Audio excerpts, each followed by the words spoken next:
let's talk about funerals and memorial services for our hospice patients. I know you'll have time when you find the right time to talk with us about the family and the patient.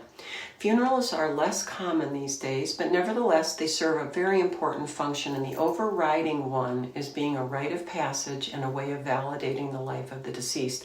It's often said that funerals are primarily for the living, and they are. They benefit the mourners by aiding them in the grief process, confirming the reality of the death, and assisting in the expression of emotions. They allow the community to provide support to everyone. Funerals also give the community a way to convey its value, its beliefs, and the meaning of life and death. Here are some suggestions for planning a funeral or a memorial service. And you may call it a funeral, a celebration of life, a memorial, any kind of gathering in honor of the loved one. Although most funerals occur in churches and funeral homes, they may also be held in a park, someone's house, a community center. Make the gathering as meaningful as possible and reflect your own feelings and memories of the deceased, and keeping in mind what they would have liked.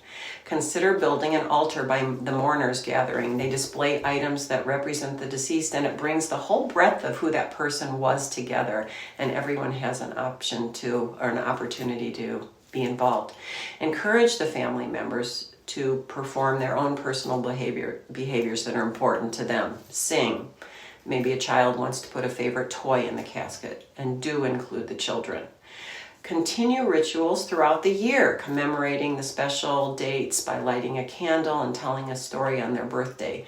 You might want to consider placing the gravestone if the person is being buried about a year on the date of the death. Cremation, of course, is a really common choice today, and there are also lots of choices and multiple options for the remains. The ashes can be buried in a grave. They can be scattered in a location that held meaning for the deceased. For example, my dad loved to golf, and he had a special liking to a beautiful pine tree on the 9th fairway. And so we got permission, and our family gathered around the tree early one morning before the golfers were out at 7 o'clock. We held hands around the tree. We each had a special remembrance, and then we scattered ashes around my dad's favorite tree.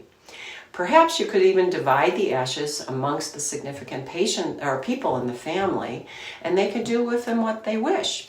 Perhaps they would keep them in a container or a necklace. There are just so many options.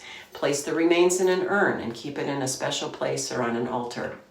According to the Native Americans, the funeral or memorial day should be a sacred day with one person and their soul being released and returning to its home.